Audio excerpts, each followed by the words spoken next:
Birthday celebration ni Papa Eds. Pool party pala ang atake. Dito pala gaganapin. Ating malalaman na yan maya-maya lamang. Pero bago po ang lahat, mega love shoutout sa ating mga listeners, viewers, and subscribers. Lalo na po sa ating mga kababayang OFW. Kamusta po kayo mga kalingap? At kung bago ka pa lang sa aking munting YouTube channel, huwag ka nang mahiyang mag-subscribe, like, share, and comment. Huwag mo na rin kalimutang i-click ang notification bell nang sa ganon ay updated ka sa aking mga paparating na video. At syempre, patuloy po nating suportahan sina Kalingap Rob at ang ating ama ng Kalingap, ang nag-iisang founder, si Kuya Val Santos Matubang. Kung maaari po ay no skip ads nang sa ganon ay mas marami pa tayong malingap na nangangailangan. At konting paunawa po kung maaari ay tapusin nyo muna ang kabuuang video nang sa ganon ay akma ang inyong mga komento.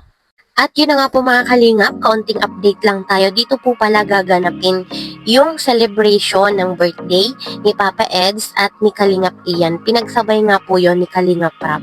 Maya-maya po ay ipapasilip ko po sa inyo kung ano itong resort na ito. Ito pong resort na ito ay kilala sa Daet. Marami pong nagre-reserve. Marami nga nagdadaos ng mga event at saka birthday celebration talaga. Isa pa ay maraming room, sakto dahil po marami ang ating kalingap. So, overnight po sila doon. So, saktong-sakto po yung resort na kinuha nila para doon na sila magpalipas ng gabi. Abang-abang po tayo mga kalingap. Sigurado ako bubuhos na naman ang mga regalo dito kay Papa Eds.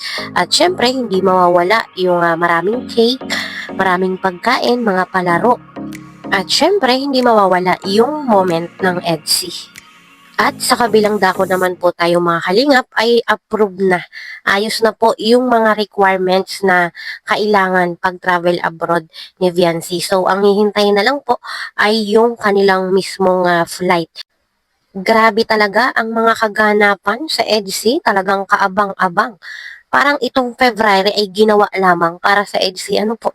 After po ng birthday ni Papa Eds, ay yun naman pong ribbon cutting ang ating aabangan. Sabi nga po ni Kalingap Rob, bago po sila mag-Hong Kong, kailangan ay nakalipat na sina Viancy.